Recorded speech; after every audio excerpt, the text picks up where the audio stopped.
All right. So conclusion part two on station 8. Does the light that travels from your teammate's face to your eyes travel in a straight line path or a curved path on each segment of its trip?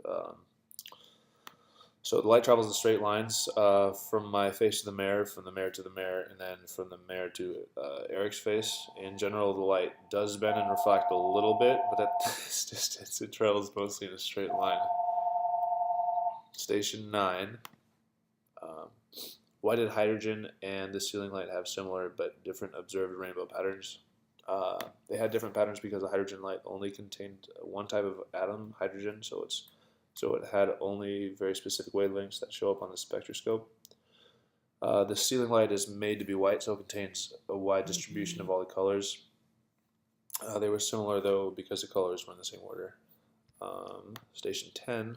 What is happening to the laser light that causes it to stay in the plexiglass tube until the tubes end? The light stays inside the fiber optic cable because the cable reflects all the light off the sides of the tube, so it basically bounces around inside the tube. So nearly 100% of the light goes in, makes it to the other side. Um, Station 11. How does a 3D movie work similar to the observations at the station? A 3D movie works similar because at our station the 3D glasses were polarized slightly differently. This can cause some objects to appear slightly closer or slightly further back. This is how they make 3D movies have depth. Station 12. How does the fact that hydrogen sunlight and the ceiling light have different rainbow patterns help scientists studying nebula stars and galaxies?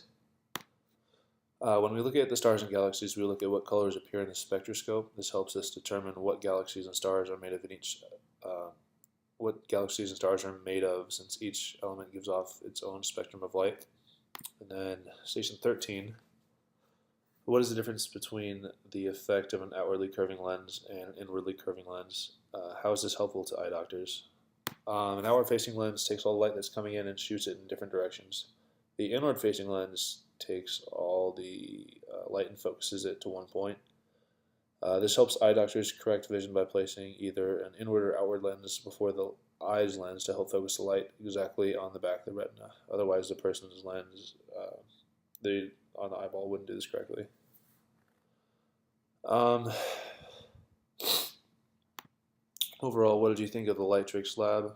It was a lot of fun seeing that when you mix different colors, you get white, and when you mix other colors, you get black, and basically seeing how all colors are created from um, red, blue, and green.